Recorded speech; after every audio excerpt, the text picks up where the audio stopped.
பிரபாவித் TNPSC. நம்ம இப்போ என்ன பார்க்கலாம் அப்படின்னா, இயற்கை தேசிய சின்னங்கள், அதாவது நம்ம இந்திய அரசால் ஏற்றுக்கொள்ளப்பட்ட சின்னங்கள் எந்தெந்த வருஷம் நம்ம பார்த்துக்கணும். இதில் பேரா ஞாபகம் வச்சுக்கோங்க. ஃபஸ்ட்டு 1950 ஒரு 3 இது ஆலமரம், தாமரை, மாம்பழம்.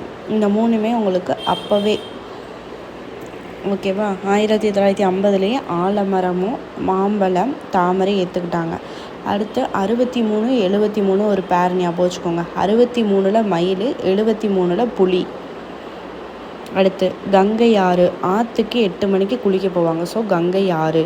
10 மணிக்கு போனீங்கன்னா யானை குளிக்க வந்துடும். ஸோ யானை 2010. கங்கை ஆறு நம்ம குளிக்க போகணும் கங்கை ஆற்றுக்கு அப்படின்னா 2008. அதே இது யானை அப்படின்னா யானை 2010 வந்துடும். ஸோ 2010 ஞாபகம் வச்சுக்கோங்க. யானையும் 2010, ஆற்றுவங்கிலும் 2010. லாக்டோபசில்ஸ் 2012. இது ஒரு தோழமை பாக்டீரியான்னு சொல்லப்படுது. லாக்டிக் மற்றும் பாக்டீரியாக்களின் குழுவில் இது ஒரு முக்கிய பங்கு வகிக்குதான். அடுத்த ராஜநாகம், அது இயல்லாம் இல்லை, உலகின் நீண்ட விஷம் நிறைந்த பாம்புன்னு சொல்லியிருக்காங்க. இந்தியாவோட மலைக்காடுகள் சமவெளிகளில் வாழ்கின்றன. இப்போ சொல்லுங்கள். 1950 பார்த்தீங்கன்னா ஆலமரம், தாமரை, மாம்பழம். அடுத்து 63, 73. 63 புலி, 63 மயில், 73 புலி.